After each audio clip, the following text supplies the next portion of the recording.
Welcome to M&A Talk, the #1 podcast on all things related to mergers and acquisitions. Brought to you by Morgan and Westfield. So how do you get that first $1 million? Yeah, so it was through one of Cedric's longtime partners, Laurent Alexandre, who he co-founded a company in the late 90s called Doctissimo, which is basically the French WebMD, if you will. So they had partnered on a business previously that they had taken public and then sold. And so when Cedric went to him and said, hey, look, this is what we want to do, Laurent was all in and really allowed us to get started, to find our third co-founder, Naban, who's our CTO and just an incredible human being and a very, very smart engineer. And the three of us were set to get started. So, by the way, how much of the equity did you have to give up at that time? So the first round of investment, $1 million, was for 20% of the capital. And was that structured as a typical angel investment, as a preferred round and so forth? Well, we were an LLC, so it was a bit different, but basically just giving out shares of the LLC. And so what was your first major milestone with that $1 million?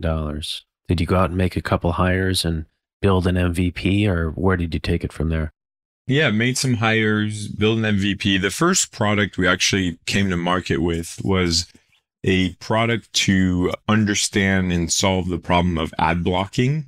So if you're familiar with the way ads get delivered on the internet, one of the big issues is a lot of people use ad blockers, right? Because it's become so frustrating. And so we had a tool we came to market with to help publishers first understand what percentage of their users are blocking their ads, and then give them options to reinsert video ads in the right places at the right time.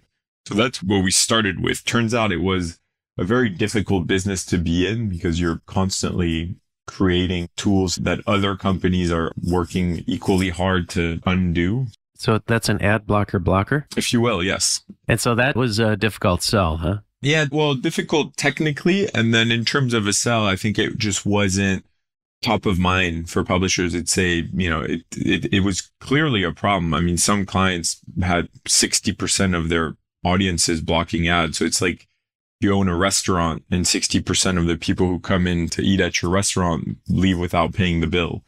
It's a big problem, but it's a difficult one to tackle and I think prioritize. Publishers have so many things to do and this just wasn't necessarily top of mind for them at the time. So it was a great way for us to sign wonderful partnerships, clients that we still have today on our newer solutions, but definitely more of a learning curve for us, also testing the team, starting to work with quite a bit of scale as well. So scaling our infrastructure. So we learned a lot in that process, but we quickly realized that this was just step one of many for Publica. And how long did that first MVP take for you to launch? I'd say about a year. Wow, that's a long time. And how did you get feedback on that? Did you try to sell it or did you just take it out to some potential customers and get feedback? How did you complete the feedback loop? Yeah, we sold it. The only way to know if your product is good enough is if people are ready to pay for it.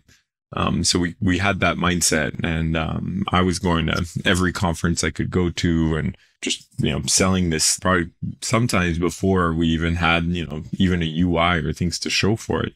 But yeah, really trying to get it in people's hands and get feedback early on.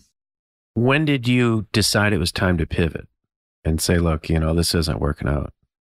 Yeah, I think it's probably about 2 years in. We always had the idea that we wanted to create what I called at the time a meta SSP, which is a bit of a technical term for taking a concept that exists on the web, which is the idea of running an auction between multiple programmatic platforms in order to find the highest paying ad for every single ad inventory. So we wanted to create that logic and we thought, well, let's apply it to the one environment that's growing incredibly quickly these days, which was connected TV. And it was an environment that people just didn't understand and the tech wasn't there to enable a lot of these web-based concepts. So about 2 years in, we thought, let's basically header bidding for CTV. And I'm using technical terms here, but That's how we called it. And what bidding? It's called header bidding because it comes from the web environment where on a web page you have a header and a body. And in the header, you can load all sorts of things. You can make all sorts of calls. And one of the things that people did back then and still do on the web is run that auction in the header, which is how you can get all of the ads back before the page loads and you can insert them into the appropriate placements. Wow. The difference here is in CTV, you don't have a header. You don't have a body. It's not an HTML page. So all this auctioning happens server side, which is way better for the user because it doesn't slow down the experience. It's also much safer because now you don't have companies firing off pixels and collecting data directly from a web page. Instead, the publisher decides what to make available and to whom. So it's a lot more control, a lot more efficient. And as a result, it also yields more revenue because you can run a cleaner auction in a more controlled setting. M&A Talk is brought to you by Morgan & Westfield, a nationwide leader in mergers and acquisitions for small to mid-market companies. If you've enjoyed this show, don't forget to subscribe and leave a review. Learn more at morganandwestfield.com. While we take reasonable care to select recognized experts for our podcast, please note that each podcast presents the independent opinions of such experts only and not of Morgan & Westfield. We make no warranty, guarantee, or representation as to the accuracy or sufficiency of the information provided. Any reliance on the podcast information is at your own risk. The podcast is for general information only and cannot be considered legal or professional advice.